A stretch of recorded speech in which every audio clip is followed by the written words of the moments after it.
Putin and Saudi Arabia team up to weaponize energy and oil against the United States, thus making life here at home more expensive. Trump may have been more involved in the handling of the 15 boxes than previously known. Biden's approval ratings drop, and more in Europe believe the United States was behind the Nord Stream pipeline attacks. Thanks so much for liking these videos and sharing them with family and friends. Let's go ahead and jump into the news today. As midterms approach, the Biden administration has just experienced one of the biggest blows affecting their ability to retain Congress. Rising crime, the gas prices, and the stock market are all big indicators of the happiness level of the American people. After touting low gas prices for weeks, OPEC has just announced today they will be cutting 2 million barrels of oil production out per day. This is double the expected number, which will cause prices to spike once again. If Biden doesn't act fast, the economy could relapse back into a state of light recession over to a state of heavy recession, and this will no doubtedly affect the upcoming elections. Now, in wake of this new upsetting news, Democrat Representative Ro Khanna urged Biden to stop supplying the Saudis with weapons until they agree to supply Americans with a steady supply of oil. However, more and more, we need their oil than they need our guns. And so we may be at a huge disadvantage right now. Now, according to many sources close to President Biden, he is very disappointed by OPEC's decision and is reportedly consulting with Congress to lower OPEC's control over the United States. If they're able to figure that out, I will definitely be the first one to let you know. However, many Republicans argue that Biden is fully to blame for what's going on. Not only did he make America dependent on OPEC by cutting our home production and killing off multiple pipelines, but he's also drained our strategic oil reserves. The reserves are reportedly at a record low with only 22 days of oil remaining. If Biden wishes to refill the reserves, he may have to pay top dollar in order to get that oil from OPEC. So gas will become more expensive for Americans. The Americans will then be forced to compete with the U.S. government to buy gas and oil, which will likely drive the prices even higher. Perhaps it's time we stop living in an overnight green energy fantasy and start taking up countries like Canada and Venezuela up on their offer to supply us with consistent and affordable gas and oil. According to Canada, they have all the oil the United States needs. They just don't have the purchase orders and they don't have the pipelines in order to efficiently move the oil. And Venezuela, we're being told, is just as bad as Russia, so we're not going to buy their cheap oil. But we may have no choice, as this is going to affect inflation. But people's lives are at stake. The ability to keep a roof over your head is at stake. Rising crime is at stake, and people's happiness level is at stake. I mean, this is going to affect people's ability to buy groceries or medication, stay, in the place they're renting, pay their mortgage bill. I mean, this is not a light thing that came out in the news today. So here's what's likely happening. The United States has backed Putin into a corner, sanctioned him, his country, everyone around him. The U.S. then stopped buying oil from Russia in order to stick it to Putin. And we were all willing to do that in the name of Ukraine. Now, Putin is weaponizing energy against the United States through his strategic OPEC partnership with Saudi Arabia. Saudi Arabia finds Biden to be a weak and feckless leader of the United States. So they've teamed up to economically hurt the United States by messing with a OPEC partner. So, I mean, everything goes on energy, and OPEC controls 90% of that, And we basically have made one of their partners very, very mad. How did we expect them to behave? So now they are, we've pushed a boulder up a hill and it's now rolling back on top of us. Now, the last straw would be for Saudi Arabia to go off the petrodollar agreement using the US dollar as the world reserve currency for buying OPEC oil. This would really hurt the United States and upend the global order. Now, of course, I don't want this to happen. I'm simply telling you what's unfolding each and every day in the news as Biden leads the country and countries around the world team up together to unseat the United States as the global superpower.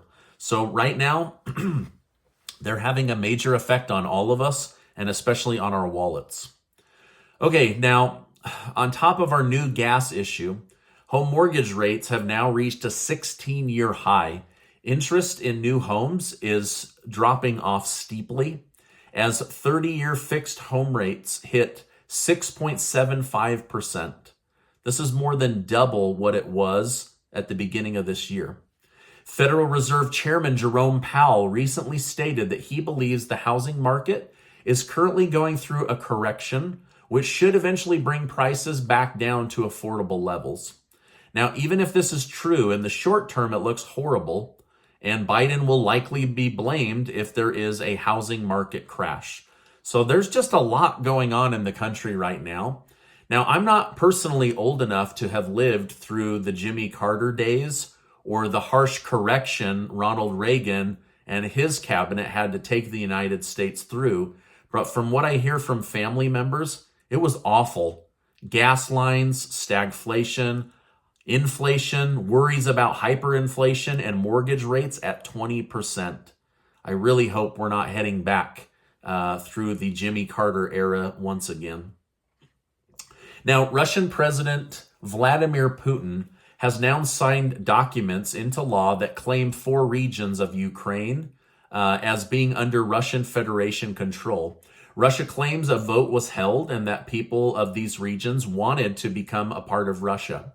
However, every NATO nation is skeptical of Putin's claim and refuses to acknowledge that these areas are now under Russian control. They believe that this was a fake election or a rigged election. And so NATO is not accepting that these new areas are under Russian control. Now, many around the world want to know who blew up the Nord Stream pipeline. However, the Nord Stream pipeline answers continue to evade everybody. But more and more, Europe and Germany especially are saying that it was the United States more likely than it was Russia. Now, back in February, President Biden himself said that he could take out the Nord Stream pipeline. When asked how, he simply promised that it could happen. Other people in Washington, D.C. have also said that they could take out the Nord Stream pipeline. And when it was actually taken out, Antony Blinken celebrated and said, this is a great opportunity for the United States and Europe.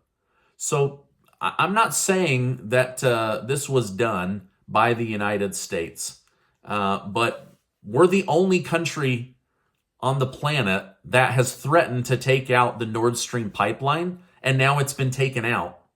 And so in the vacuum of not knowing, it's pulling in that doubt and that worry and that conspiracy that the United States herself was behind this attack. Now, Sweden is planning to send down diving vessels and investigate this crime and hopefully get to the bottom of who actually blew up the Nord Stream pipeline. But as of right now, we don't know. If the United States did in fact take out the pipeline, they have economically damaged Europe for decades. They've also lost all green energy and greenhouse credibility as the pollution of this mess is massive. This is on a massive scale, how much natural gas is leaking out into the ocean and into the atmosphere. Okay, now in the wake of all the craziness I've just shared with you, President Biden and the White House announced today a new $625 million defense aid package to Ukraine via Volodymyr Zelensky after a emotional phone call between President Biden and Zelensky. So after this conversation took place, Biden said, you know what? We're going to go ahead and send you another $625 million of taxpayer money and U.S. military weaponry in order to continue to fight Putin.